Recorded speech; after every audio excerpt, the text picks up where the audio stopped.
Assalamualaikum warahmatullahi wabarakatuh. Waalaikumsalam warahmatullahi wabarakatuh. Bismillahirrahmanirrahim. Alhamdulillahirabbil alamin. Wa bihi nasta'in ala umuri dunya waddin. Assalatu wassalamu ala sayyidina wa maulana Muhammadin wa ala alihi wa sahbihi ajma'in. Amma ba'du. Rabbi shrah li sadri wa yassir li amri wahlul 'uqdatam min lisani yafqahu qawli.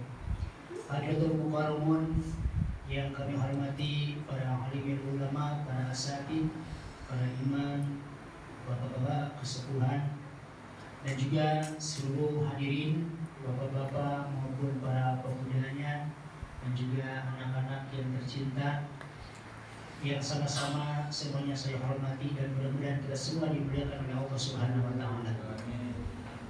Puji dan syukur marilah kita panjatkan kehadirat Allah Subhanahu wa taala yang senantiasa melimpahkan karunia, rahmat dan nikmat kepada kita semua, terutama nikmat iman beserta Islam dan juga nikmat panjang umur dan badan sehat walafiat, sehingga kita pada malam hari ini dapat berkumpul kembali di mushola yang mulia ini dalam rangka kita melaksanakan thalabul ilmi. Mudah-mudahan pertemuan kita pada malam hari ini senantiasa mendapatkan cucuran rahmat dan keberkahan dari Allah Subhanahu wa taala. Salawat dan salam semoga serta curah limpah pada junjungan kita Nabi besar Muhammad sallallahu alaihi wasallam, juga kepada para keluarganya, para sahabatnya, dan para kita pun mudah-mudahan kita selaku umat yang senantiasa mengikuti ajaran-ajaran beliau. Hadirin kaum muslimin rahimakumullah. Alhamdulillah kita pada malam hari ini dapat bersua kembali di mushola Jamratul Aqobah ini, yang mana ini kami yang ketiga kalinya ya pada malam hari ini melaksanakan praktek dakwah lapangan yang dilaksanakan di mushola Jamratul Aqobah ini. Pertama, kami ucapkan banyak terima kasih kepada pengurus, ketua pengurus mushola Jamratul Aqobah beserta jajaran, dan juga para jamaah semuanya, dan juga para tokoh masyarakat, baik ketua RT-nya, ketua RW-nya beserta jajarannya yang telah memberikan izin dan tempatnya untuk kami mengadakan praktek dakwah lapangan di mushola Jamratul Aqobah ini. Insya Allah kami sampai dengan tanggal 26 Bapak-bapak pelaksanaan PDL ini, berarti masih ada nanti pertemuan 2 kali sama kami. Insya Allah nanti ke depan masih ada 1 kali lagi. Kami mohon kepada para bapak semuanya nantiasa diterima dalam pelaksanaan praktek dakwah lapangan ini. Dan yang keduanya, kami mohon dibuka pintu maaf apabila dalam pelaksanaan praktek dakwah lapangan kami dari Fakultas Dakwah Institut Pembina Rohani Islam Jakarta, apabila ada kesalahan, kekurangan, kami mohon dibuka pintu maaf yang seluas-luasnya. Dan sebelum acara tausiah pada malam hari ini disampaikan, untuk menambah keberkahannya dalam acara thalabul ilmi pada malam hari ini, marilah kita buka acara ini dengan pembacaan Al-Quran suratul Fatihah. Al-hadhinya wa ala kulli niyatin shalihah ila hadratin Nabi Al-Fatihah. A'udzubillahi minasyaitonir rajim. Bismillahirrahmanirrahim. Alhamdulillahi rabbil alamin. Ar-Rahmanir Rahim. Maliki yaumiddin. Iyyaka na'budu wa iyyaka nasta'in. Ihdinas siratal mustaqim. Siratal ladzina an'amta 'alaihim ghairil maghdubi 'alaihim waladdallin.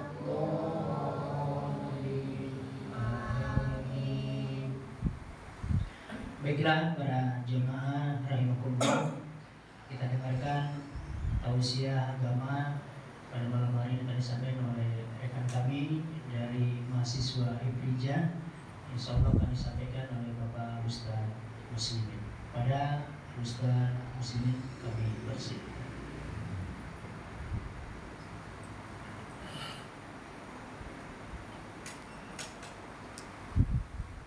Bismillahirrahmanirrahim. Assalamualaikum warahmatullahi wabarakatuh. Waalaikumsalam warahmatullahi wabarakatuh.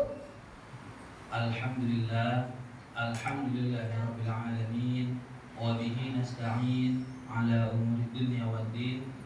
Wassalatu wassalamu ala asrafil anbiya'i wal mursalin sayyidina wa maulana wa nuri qulubina Muhammadin wa ala alihi wa ashabihi ajma'in, amma ba'du. Qala Allah ta'ala fil Qur'anil Karim, a'udzu billahi minasyaitonir rajim. Bismillahirrahmanirrahim. Ya ayyuhalladzina amanu taqullaha haqqa tuqatih wa la tamutunna illa wa antum muslimun. Wa qala ta'ala aydan, ya ayyuhalladzina amanu ista'inu bis-sabri was-salah innallaha ma'as sabirin. Shadaqallahul azim wa shadaqa rasulullahil nabiyul karim walhamdulillahirabbil alamin.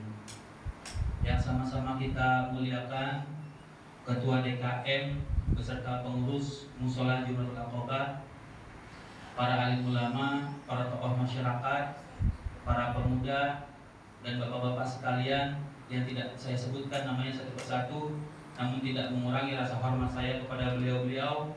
Mudah-mudahan kita semua yang hadir pada hari ini Allah berkahi kehidupannya, amin. Allah lancarkan rezekinya, amin. Allah kabul hajat-hajatnya, amin. Tidaklah keluar dari mushola ini kecuali Allah ampuni dosa-dosa kita semua, amin ya rabbal.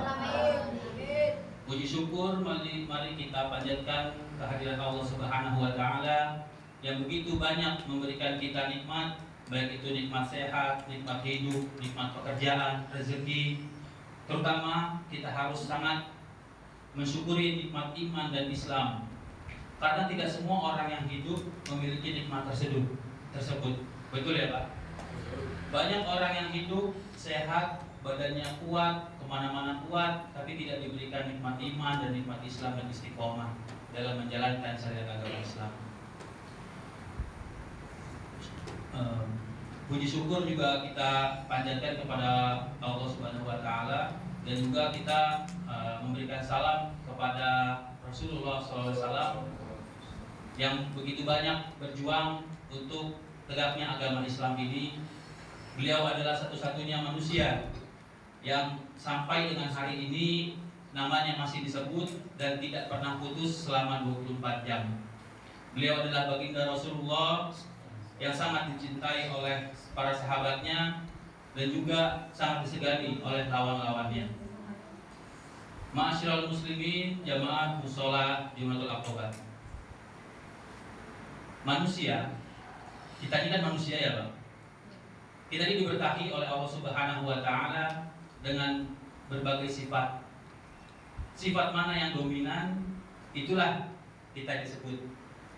Kalau yang dominan penyabar, maka kita akan disebut sebagai penyabar. Namun apabila sifat marah yang sangat mendominasi dalam diri kita, maka kita disebut sebagai pemarah. Sesabar-sabarnya orang, pasti dia juga memiliki rasa marah. Namanya manusia ya Pak. Betul ya Pak? Dan semarah-marahnya orang, pasti dia memiliki sifat sabar. Jadi kita tidak bisa menjudgment atau menghakimi seseorang bahwa dia ini orang yang temperamental. Mungkin dia temperamental ataupun marah, tapi dalam bidang tertentu, dalam kondisi tertentu, dia pasti memiliki sifat-sifat positif yang ada pada diri dia. Kita pun harus bisa berkaca dan berintrospeksi pada diri kita sendiri bahwa ya kadangkala kalau kita lagi adem, kadangkala kalau rezeki lagi banyak, tiba-tiba kita jadi manusia paling super sabar. Betul ya Pak? Apalagi kalau habis gajian tuh sabar banget. Mau macet 3 jam di Jakarta nggak peduli. Betul ya Pak? Tapi kalau udah akhir bulan coba, Macet sedikit udah tantin nggak jelas. Dikit-dikit marah, karena kurangnya rezeki, karena banyak masalah yang dihadapi. Maka sifat sabar ini penting bagi kita sebagai seorang muslim. Karena Rasulullah SAW bersabda, "Innama bu'itsu liutammima makarimal akhlak." Sesungguhnya aku diutus ke muka bumi untuk menyempurnakan akhlak.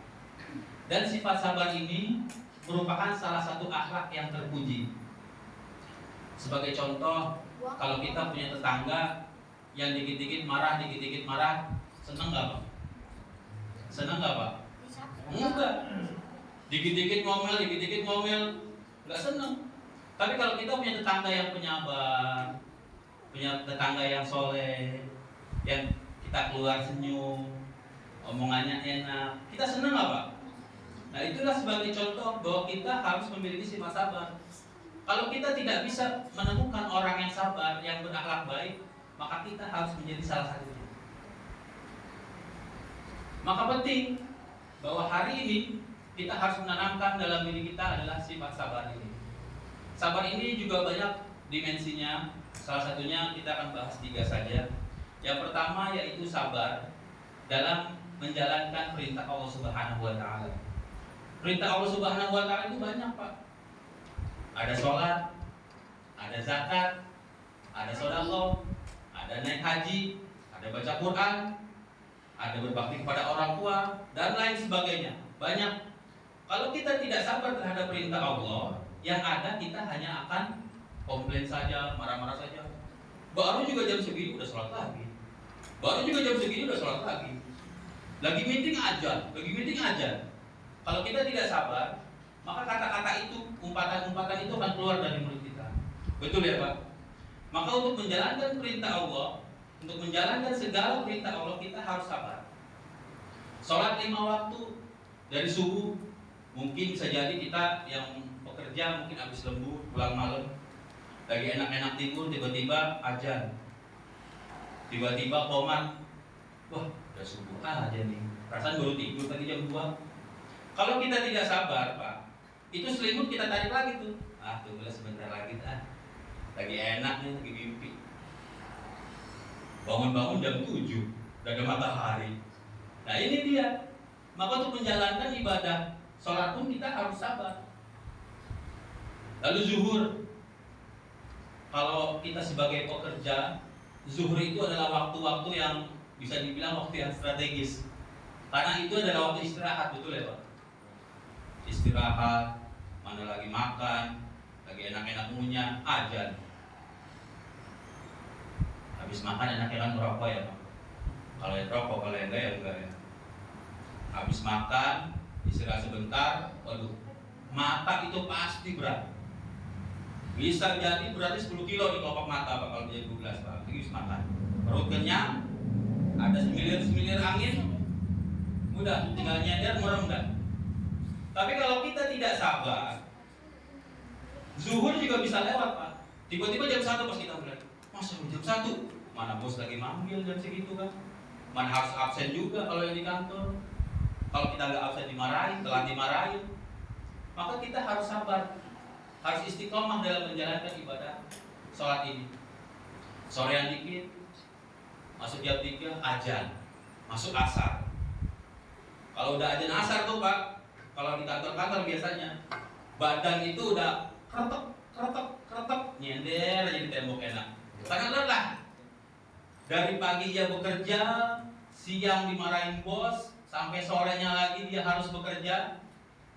Lalu azan. Kalau hatinya tidak sabar, maka dia tidak akan mau melaksanakan sholat itu.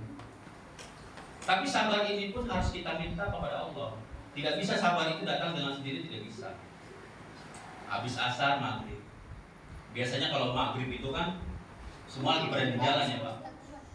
Betul ya Pak, di jalan. Ngumpet-ngumpet sumpel-sumpelan sama orang. Macet lagi kalau Jakarta kan. Azan. Kalau kita punya niatan yang bagus, yang positif, kita akan istilahnya tuh merapat sebentar ke masjid. Nah, ya maghrib nih, merapat dulu ke masjid, sholat maghrib. Tapi kalau yang tidak punya rasa sabar dan istiqomah dalam menjalankan ibadah, dia akan terus nanti terus. Sepanjang jalan emosinya tinggi, sepanjang jalan yang ada hanya umpatan-umpatan kepada orang lain. Karena kalau kita tidak melaksanakan ibadah sholat, otomatis secara psikologis emosi orang itu akan terus naik. Tapi saat dia terkena air wudhu, dia lelah seharian bekerja karena air wudhu pas maghrib, itu istilah kalau kata anak sekarang tuh nyes, muap emosinya semua, hatinya tuh damai, adem. Betul ya Pak? Ada nggak orang habis wudhu tuh marah-marah? Ada nggak Pak? Nggak ada. Maka salah satu kiat kita untuk menahan amarah adalah wudhu. Misalnya Bapak punya tetangga marah-marah, atau Bapak punya saudara marah atau teman marah, pas lagi marah-marah Bapak ajak, bro wudhu dulu deh, baru kita ngobrol. Baru enak tuh Pak. Karena kalau marah itu kan dia sedang dirasuki setan itu. Mukanya merah, matanya merah, mabuk kagak, merah semua. Betul ya Pak? Coba suruh wudhu, pasti langsung adem. Bahasanya juga beda, jadi santun.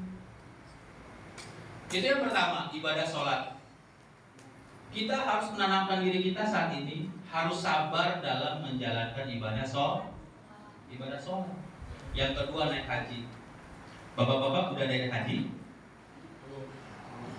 Alhamdulillah kalau udah ya Pak. Mungkin kalau yang belum lagi nabung. Betul ya Pak? Nabung. Sekarang untuk biaya naik haji berapa Pak? Ada 40 juta ya. Ibadah haji adalah salah satu ibadah yang memerlukan biaya besar dan dibutuhkan kesabaran untuk menabung. Betul ya Pak? Kita sering dengar lah, ada orang nabung 10 tahun buat naik haji, ada orang nabung 20 tahun buat naik haji. Betul ya Pak? Kalau dia tidak punya rasa sabar, udah 10 tahun, aduh 10 tahun masih segini-segini aja, udah ambil aja duitnya deh, mendingan buat beli tanah. Betul ya Pak? Kalau masih muda, kalau lagi. Betul ya Pak? Kalau nggak sabar, ibadah kita akan terganggu. Makanya Allah mengatakan innallaha ma'as sabirin. Sesungguhnya Allah bersama orang-orang yang sabar. Tapi sabar itu pun tidak bisa datang dengan sendirinya, Pak. Harus kita minta. Ya Allah, berikan saya kesabaran. Ya Allah, berikan saya ketabahan. Karena kalau kita tidak minta sama Allah diberikan itu, kita nggak akan dikasih Pak. Orang marah, orang temperamen, orang sabar, kalau Allah tidak kasih, tidak akan terjadi. Itu dari ibadah haji. Ibadah haji berapa lama Pak di Mekah? 2 minggu sampai 1 bulan ya. Kalau yang plus 2 minggu, kalau yang biasa 1 bulanan ya. Itu ibadah haji panjang Pak. Memakan waktu, memakan biaya, memakan tenaga, memakan pikiran. Kalau Allah mau, kita bisa ditakdirkan juga bisa memakan nyawa di sana. Kalau kita memang takdirnya di sana meninggal Pak. Tapi kalau kita tidak memiliki rasa sabar, nggak akan pernah sampai Pak. Karena ibadah haji itu adalah ibadah panggilan dari Allah. Berapa banyak yang kita kenal duitnya banyak kok. Tetangga kita bisa jadi atau bisa jadi diri kita. Uangnya banyak Pak. Tanahnya hektaran, kontraktornya puluhan pintu, rukonya di mana-mana, tapi nggak bisa naik haji karena hatinya belum dipanggil sama Allah. Jadi untuk ibadah haji ini khusus, itu adalah panggilan dari Allah Subhanahu Wa Taala. Tapi kita lihat berapa banyak orang yang ekonominya di bawah bisa naik haji, Pak. Secara hitung-hitungan matematika nggak bisa. Penghasilannya berapa? Tabungannya berapa? Tapi karena dia istiqomah di dalam kesabaran menabung, karena dia terus sabar, karena niatannya lurus ingin naik haji, maka dikasih sama Allah. Entah dari pintu mana. Betul ya Pak? Sering kita dengar ya Pak? Tukang bubur naik ha? Tukang ojek naik ha? Tukang beca naik ha? Kalau Allah mau, kun fayakun, semuanya jadi. Maka sekarang kita harus meluruskan niat kita. Apapun yang terjadi sama diri kita, ini sudah takdir dari Allah. Apapun yang menimpa kita, ini sudah takdir dari Allah. Tetapi kita harus bisa berdoa, minta sama Allah diberi kesabaran, minta sama Allah diberikan keistiqomahan dalam beribadah. Karena kalau kita tidak diberi istiqomahan Pak, kita nggak akan pernah sampai Pak ke kota Mekah. Kita nggak akan pernah sampai kaki kita ke masjid. Kita nggak akan pernah sampai kaki kita ke musola ini. Nggak akan pernah Pak. Berapa banyak di sini yang rumahnya dekat ke musola aja nggak pernah? Pasti ada. Di kampung saya, di sini enggak. Berapa banyak orang di lingkungan masjid yang nggak pernah datang ke masjid? Banyak Pak. Tapi mudah-mudahan di sini tidak, di kampung saya, di Jakarta.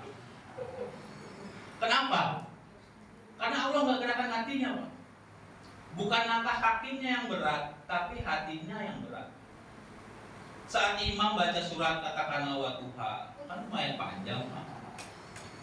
Atau sabihi, itu lumayan panjang Pak. Mungkin yang pemuda-pemuda tuh udah gelisah tuh kalau imam udah baca surat itu. Lama banget nih, imam panjang banget suratnya. Masih muda Pak, tenaganya banyak, ototnya kuat. Bisa jadi di sebelahnya ada kakek-kakek, dia malah seneng. Kokoh dia berdiri dengar surat panjang. Alhamdulillah. Dia menikmati ibadahnya Pak. Kalau dia sudah menikmati ibadahnya Pak, mau dibacakan surat juz 30, juz 29, dia akan terus menikmati Pak. Karena dia memiliki kesabaran. Karena dia memiliki keimanan yang kokoh. Dan keimanan itu pun harus diminta dari Allah. Salah satunya kita bisa minta. Yang kedua, kita bisa didoakan oleh orang tua kita. Senakal-nakalnya anak, kalau orang tuanya sabar dalam mendidik anak itu insya Allah jadi soleh dan soleh. Amin ya Rabbal Alamin.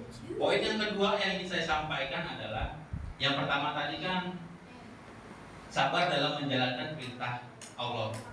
Yang kedua adalah sabar dalam menjauhi larangan Allah.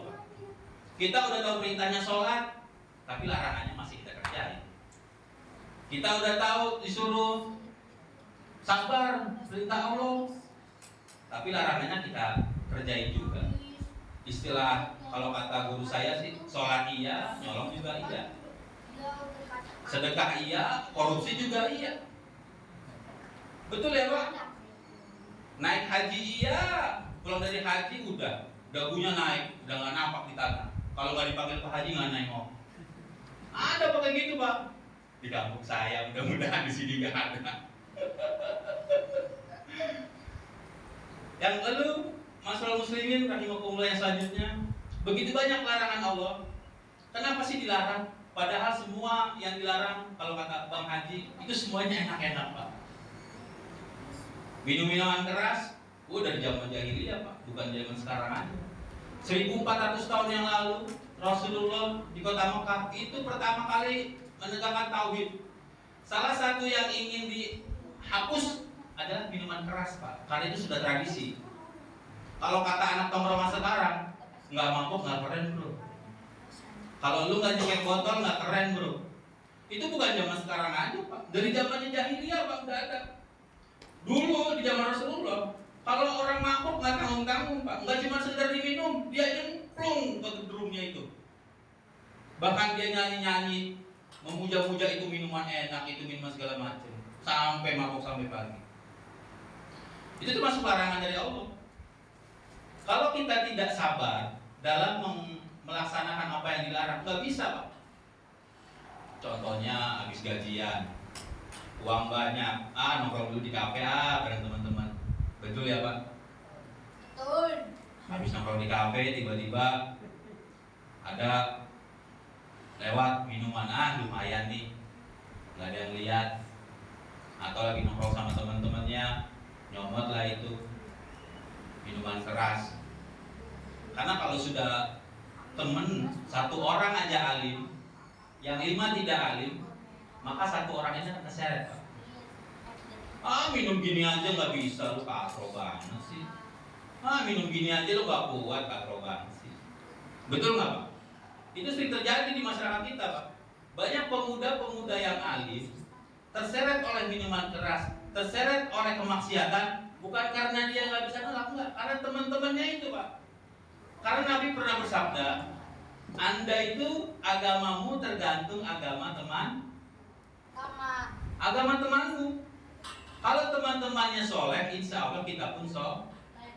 Kalau teman-temannya rajin mabuk, ya mau nggak mau Pak. Apalagi kalau sudah lingkungannya rusak. Makanya kita disyariatkan kalau lingkungan rusak harus hijrah Pak. Jangan ngedek di situ kalau bahasa saya. Harus hijrah. Atau di situ misalnya, mohon maaf bisa dibilang katakanlah pengangguran semua. Nah, anak-anak kita nanti mau kerja males Pak. Tiap malam kerjanya main gaple. Betul ya Pak? Tiap malam main gitar sampai subuh. Nah, nanti generasi kita gimana Pak? Maka dari itu kita perlu kesabaran untuk menghindari apa yang dilarang oleh Allah Subhanahu wa Ta'ala. Lalu apabila kita memiliki posisi-posisi strategis Pak, katakanlah kita kepala bagian, datang seorang pengusaha bawa uang sekoper, diterima nggak bawa uangnya Pak? Nah itu masuk godaan. Kalau kita nggak sabar dalam menjalankan apa yang dilarang oleh Allah, itu uang kita sikat Pak. Padahal itu uang korupsi. Berapa banyak pejabat kita itu terlena oleh uang korupsi, bukan karena dia nggak alim, bukan karena dia nggak bisa baca Quran, enggak, karena nggak sabar Pak. Pengen cepet kan? Pengen cepet kaya, gaji merasa nggak cukup, mobil satu merasa nggak cukup, rumah satu merasa nggak cukup, akhirnya dia ambil itu. Istilah kokennya Pak, kalau ada yang bisa dipersulit, kenapa dipermudah? Ya ini kan sudah menjadi rahasia umum Pak di lingkungan kita. Maka untuk para pejabat, pemangku kepentingan, pengusaha besar, rasa sabar ini sangat diperlukan. Karena kalau kita memiliki rasa sabar, jalan pintas akan selalu menjadi pilihan. Jalan pintas akan selalu menjadi pilihan Pak.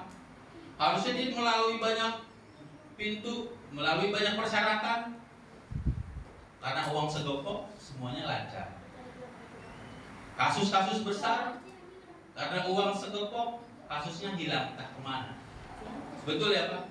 Ini sudah menjadi rahasia umum dan tidak bisa kita tutup-tutupi lagi. Karena kenapa Pak bisa begitu? Karena tidak sabar. Satu pengen cepat kaya, yang kedua pengen cepat naik jabatan, yang ketiga pengen cepat-cepat semua serba terjadi. Karena kalau kita tidak memiliki rasa sabar dengan apa yang dilarang, semuanya akan hancur Pak. Semuanya hancur, baik itu negara, baik itu lingkungan RT RW maupun rumah tangga kita Pak. Kalau kita tidak memiliki rasa sabar, semua hancur. Lalu yang ketiga, sabar dalam menghadapi ujian dan cobaan. Ada di sini manusia yang tidak memiliki ujian dan cobaan Pak? Nggak ada. Ada yang tidak punya masalah di sini Pak? Gak ada, semua orang pasti punya masalah. Betul ya Pak? Namanya juga manusia. Bahkan ada yang bilang, kalau nggak bermasalah masuk kuburan aja. Lah kata siapa? Baru dikubur, udah nggak ada, langsung datang malaikat, man rabbuka. Langsung Pak. Rajin sholat mas selamat, kalau nggak rajin sholat. Maka dari itu setiap ujian dan cobaan yang kita hadapi, kalau tidak kita manage dengan rasa sabar, itu nggak bisa Pak, berakhir dengan baik itu nggak bisa. Cobaan terhadap diri kita, mungkin dari sisi rezeki mungkin kita kurang, mungkin dari pergaulan kita kurang, mungkin dari jabatan kita kurang. Kalau tidak ada rasa sabar, jalan pintas yang akan kita temui Pak, jalan pintas yang kita lalui. Maka sabar ini sangat penting. Katakanlah gaji, ya bisa dianggap kalau Jakarta UMR, mungkin bisa dibilang di bawah UMR misalnya, ngasih ke istri, dia tahu sendiri kalau gaji UMR di bawah UMR. Kalau istrinya begini Pak, itu kan ujian juga buat kita, betul ya Pak? Kaum laki-laki ujian, dikasih 3 juta ngomong, dikasih 5 juta ngomong, dikasih 10 juta ngomong. Ada nggak yang begitu Pak? Ada, karena kurangnya rasa bersyukur. Kalau orang sudah kurang bersyukur Pak, berapapun nilainya nggak akan pernah cukup Pak. Betul ya Pak? Kalau kata Allah, kalau kamu bersyukur, aku tambah. Tapi kalau kamu kufur tidak nikmati, azabku sangat pedih. Salah satu azabnya apa Pak? Selalu merasa kurang. Itu juga azab Pak. Dikasih sekian kurang, dikasih sekian kurang. Itu ujian dalam rumah tangga Pak. Ya salah satunya adalah istri. Tapi kita juga sebagai manusia juga, sebagai laki-laki juga ujian bagi istri kita. Apakah kita ini pemarah? Kalau kita dominannya marah, apakah kita ini penyabar? Ya, kita dominannya sabar? Kita juga jadi ujian buat istri kita. Istri kita pun jadi ujian buat kita. Kalau tidak sabar, Pak, data di Depok 1 tahun itu lebih dari ratusan cerai, Pak. Gara-gara kurang sabar. Coba cek di Depok atau di Jakarta Timur lah ini, data tahu atau Pengadilan Agama. Dicek tiap bulan berapa masuk data yang mengajukan gugatan cerai. Ratusan, Pak. Kenapa kok bisa begitu? Padahal kan waktu nikah kan janji suci ceritanya. Pengen hidup bahagia, sehidup semati, betul ya Pak? Tapi ujung-ujungnya bisa. Kenapa? Karena kedua belah pihak tidak ada rasa sabar. Kalau sabar, alhamdulillah suami saya pulang kerja, capek ya Pak. Dipijitin kakinya tuh Pak. Abi udah gajian kayaknya hari ini senyumnya lebar. Wah, kalau yang bersyukur seperti itu, suami ke istri juga seperti itu. Alhamdulillah mah hari ini masak tempe doang. Alhamdulillah karena sabar. Tapi kalau nggak sabar, wah, di piring terbang itu tiap hari tempe kampung gitu Pak. Tapi kalau tidak sabar, nggak bisa. Lalu selanjutnya ujian kita siapa? Anak-anak kita Pak. Kalau kita punya anak itu ujian juga buat kita, ujian dan cobaan. Saat anak-anak umur segini, ini cobaan Pak. Kita lagi sholat di berisik di belakang. Kalau kita nggak sabar Pak, banyak kejadian DKM mungkin bukan di sini di tempat lain. Itu anak dipukul bisa, dimarahi bisa, dicubit bisa. Kalau yang tidak sabar. Sekarang pertanyaannya, kalau anak kecil ini kita marahi Pak saat ribut, dia nggak mau lagi datang ke musola, lalu yang memakmurkan musola itu siapa Pak? Betul ya Pak? Kalau kita berpatokan umur kepada baginda Nabi 63, kalau umur kita ini sekarang 40, 50, 60, umur kita berapa tahun lagi Pak? Nah itu anak yang kita marahin nggak pernah mau datang karena trauma kita marahin. Yang memakmurkan musola kita siapa Pak? Generasi penerus Islam kita siapa? Nggak ada. Maka kita harus sabar dalam mendidik anak-anak kita. Saat dia berisik, ya kita kasih tahu. Kak, jangan berisik lagi sholat. Sini, dekat Abi sebentar. Enak Pak. Tapi kalau berisik aja, kok anak takut Pak mau sini. Betul ya Pak? Berapa banyak musola kosong dari anak-anak? Karena bisa jadi satu pengurusnya galak, bisa jadi jamaahnya galak. Ya namanya anak-anak Pak, betul ya? Kalau udah kuliah mah nggak bakalan bandel ya. Saya sering bilang ke istri saya begini. Saat hujan tuh, anak saya seumur ini, ya sekitar 10 tahun. Kalau hujan tuh Pak, maunya keluar Pak. Istri saya udah ngomel aja. Saya udah sabar aja, namanya anak-anak. Udah suruh keluar mandi hujan nggak apa-apa. Tak kalau sakit tinggal diterokin gampang. Betul ya Pak? Karena momen itu nggak akan terulang Pak. Kalau dia udah kuliah, udah kerja, hujan, buka pintu suruh keluar, nggak bakal mau Pak. Karena udah besar.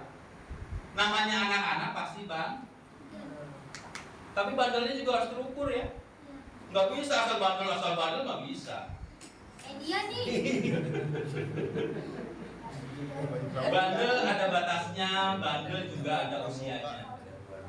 Saat masih anak-anak, bandelnya masih bisa kita toleransi. Betul ya?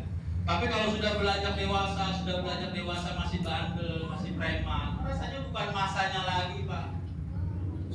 Istilahnya sudah sepuh kok masih nyekek botol, rasanya enggak dimasuk di akal Pak. Betul ya?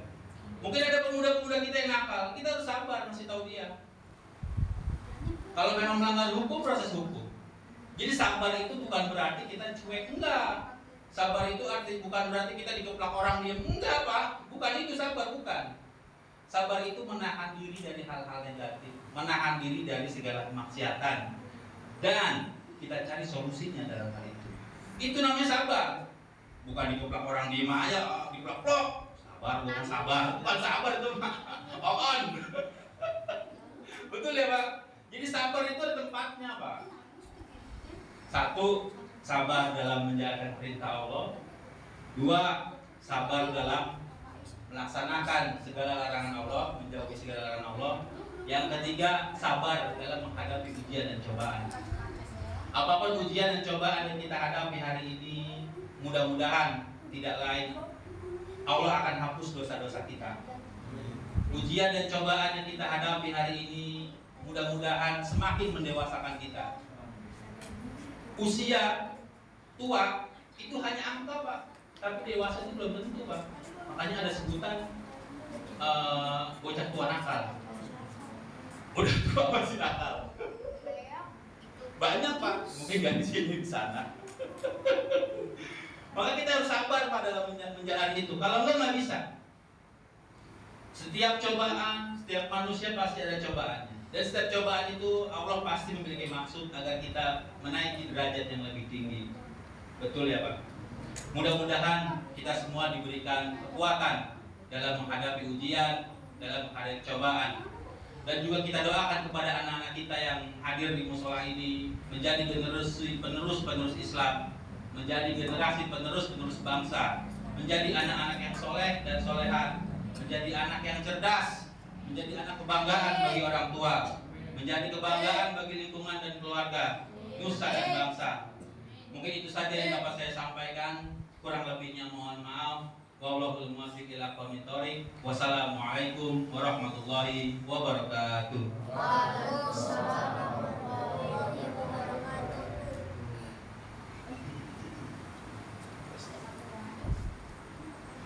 Terima kasih kami ucapkan pada Bapak Ustaz Muslimin yang telah menyampaikan tausiahnya yang begitu gamblang, panjang lebar dan menjelaskan tentang sabar.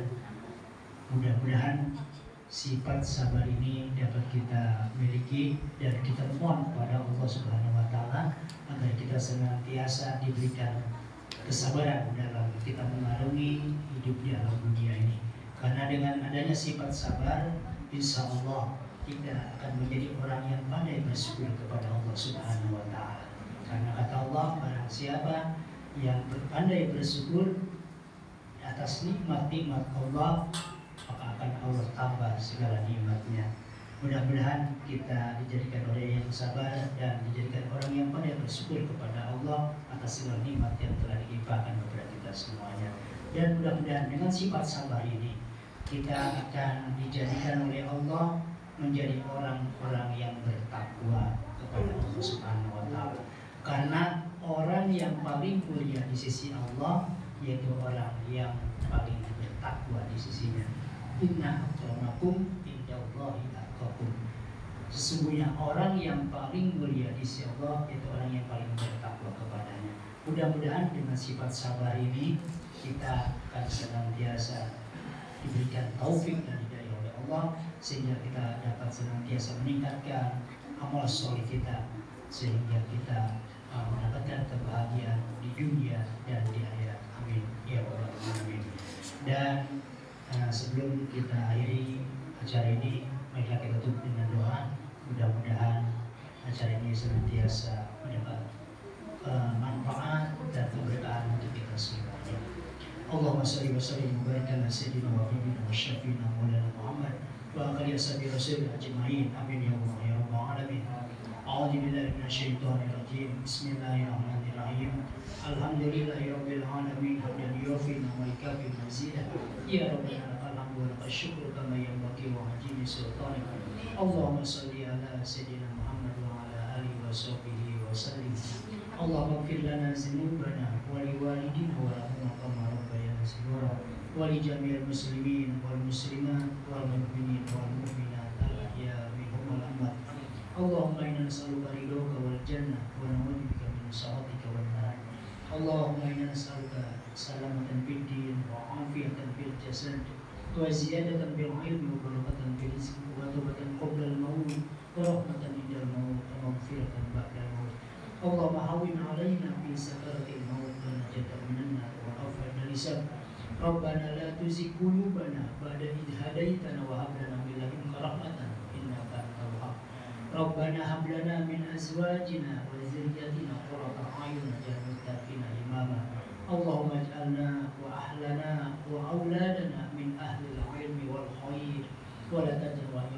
الفحشاء والجهل والبغي ربنا آتنا من لدنك رحمة وهيئ لنا من أمرنا رشدا ربنا لا تزغ قلوبنا بعد إذ هديتنا وهب لنا من لدنك رحمة إنك أنت الوهاب ربنا تقبل منا إنك أنت السميع العليم وتب علينا إنك أنت التواب الرحيم ربنا آتنا في الدنيا حسنة وفي الآخرة حسنة وقنا عذاب النار وصلى الله على سيدنا محمد وعلى آله وصحبه وسلم سبحان ربك رب العزة عما يصفون وسلام على المرسلين والحمد لله رب العالمين. Demikianlah yang bisa kami sampaikan. Terima kasih atas segala perhatian. Mohon apabila ada kekurangan. Wallahu muwaffiq ila aqwamit thoriq. Assalamualaikum warahmatullahi wabarakatuh.